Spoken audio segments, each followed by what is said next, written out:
Como o Daguestão se tornou uma terra de lutadores? A resposta vai muito além daqueles treinos pesados que vocês vêem na internet, carregando rochas. São anos de história por trás disso tudo. Então fica comigo nesse vídeo que eu vou te explicar do zero como esses lutadores se tornaram tão excelentes no que fazem. O Daguestão está mais ou menos localizado na Europa Oriental e na Ásia Ocidental. Tenho certeza que você não sabe qual o significado do nome Daguestão. Caso Daguestan, Dag, que é montanha em turco, e Stan é terra em persa. Você junta aí os nomes e vai sair Daguestão. E essas montanhas, elas não são brincadeira não. Boa parte da população do Daguestão vivem em altitude superior de 2.000 acima do nível do mar. Principalmente a antiga aldeia do Habib, né? Khabib, não sei como que você fala aí, que chama Silt. Então, de certo modo, quando você vive nessa altitude bem baixa, né, de oxigênio, naturalmente você vai desenvolver uma resistência maior. Seu pulmão vai agradecer ao longo prazo. Só que nem tudo são flores. Essa geografia densa do Daguestão dificultou bastante a parte do comércio. Então, forçava a população a agir no modo, entre muitas aspas, tá?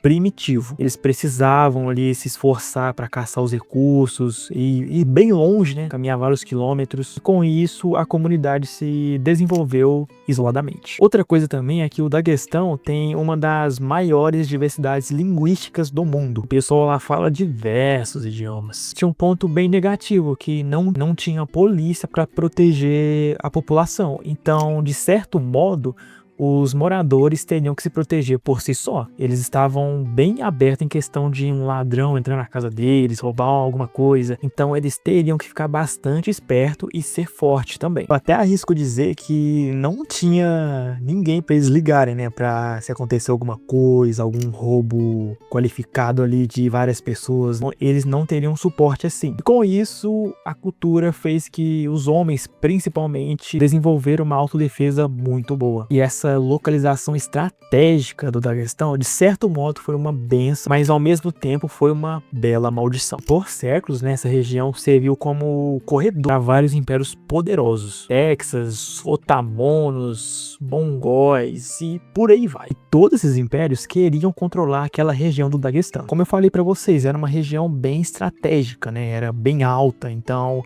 o império ia ter uma vantagem muito boa. Mas é claro, esses impérios, eles nunca conseguiram completamente. E lá pros meados do século VI, os árabes trouxeram o islamismo. Criou uma divisão cultural que ia moldar e mudar para sempre a região do Daguestão. Tinha até alguns reinos cristãos que existiram nessa região, só que isso criou uma tensão bem constante. Quando os mongóis invadiram o Daguestão em 1235, cara, eles usaram uma estratégia muito inteligente. Ao invés deles começarem uma guerra, eles fizeram alianças, cobraram tributo, permitindo um autogoverno local. Eles queriam se infiltrar ali de certo modo para não dar tão na cara que eles queriam dominar aquela região. Cara, foi uma estratégia excelente, né? Vamos falar aqui. O momento definitivo veio no século XIX, que foi com o líder Shamil. Ele unificou várias tribos e conseguiu resistir ao Império Russo por 25 anos. Cara, é muito tempo, galera. 25 anos. E para você ter uma ideia, esse exército que eles lutaram contra já haviam derrotado Napoleão. Então não era qualquer exército. Então Shamil, o líder, estava sempre atento às táticas de guerra, o conhecimento íntimo do terreno. Ele estava no jogo, ele não era qualquer líder. Agora a gente chega no ponto interessante nesse vídeo. No Daguestão, né, os moradores, a luta nunca foi um esporte, foi questão de sobrevivência. Pô, era uma região bem escassa de recursos, não tinha autoridade local, então o pessoal tinha que sobreviver por conta própria, proteger de possíveis ladrões, conflitos de clãs. Então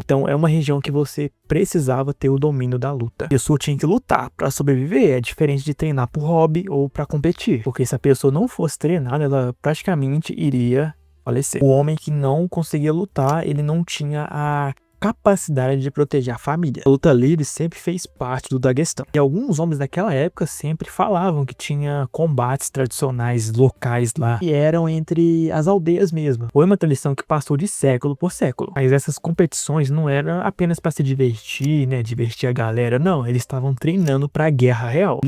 Eles tinham que ficar preparados. Então, se a sua aldeia tivesse uma reputação muito boa naquela época, ninguém ia mexer com vocês. Mas agora, se fosse uma aldeia meia boca, que os caras estavam nem aí pra nada, claro, obviamente a sua aldeia ia sofrer invasões toda hora e de acabar, né? E a vida nas montanhas era simplesmente brutal. Invernos rigorosos, terreno bem desfavorável para viver, não tinha muito recurso, autoridade local e, cara, você tinha que sobreviver de algum jeito. Então, com o tempo, a seleção natural daquele lugar foi formando guerreiros de alto nível, porque só ficaram os fortes. Quando a União Soviética absorveu, né, o Daguestão depois de décadas e décadas, algo bem interessante aconteceu. Ao invés de tentar suprimir aquela cultura toda, jogar no lixo, os soviéticos simplesmente canalizaram isso tudo. E obviamente foi a melhor escolha que eles fizeram. E a União Soviética, ela formalizou a luta livre, o sambo, o judô. Isso virou uma ferramenta de orgulho nacional para eles. E claro, né, eles encontraram uma mina de ouro que é o Daguestão. Você vai encontrar só jovens fortes. Então ali só tinha os melhores. E esses jovens, né, eles se destacaram em campeonatos de luta livre, sambo, judô, levantamento de peso. Formaram várias escolas na região e já tinham crianças de 6 a 7 anos treinando. Então a União Soviética veio para estruturar de vez o Daguestão, mas sem perder a cultura deles. Mas tem um ponto nisso tudo. Quando a União Soviética colapsou por volta de 1990, mais ou menos, infelizmente a maioria dos sistemas esportivos foi junto nessa. O financiamento desapareceu, instalações fecharam, academia, tudo fechou. Mas adivinha, no Daguestão não aconteceu isso. Mas por quê? Porque o Daguestão, desde sempre, ele teve essa cultura de luta e sobrevivência. Sem a União Soviética ou com a União Soviética, eles iam continuar com essa cultura de luta e sobrevivência, que está enraizado faz séculos. Quando, né, chegou o MMA, ele estourou por volta de 2000, cara, para eles foi bem natural. Um dos maiores exemplos é o Khabib Nurmagomedov, que ficou 29-0, cara. 29-0. Ele finalizava os caras como se fosse nada. O Islam que tá 27/1, o Mark tá 18-1. Esse foi o vídeo mais pra te contar como que foi moldado os lutadores do Daguestão. Não citei muita história do Khabib, do Islam, do Mark. Mas se você quiser ver um vídeo sobre a história desses três, comenta aqui que eu vou fazer. Deixa o like no vídeo, se inscreva no canal, ativa o sininho também e até mais.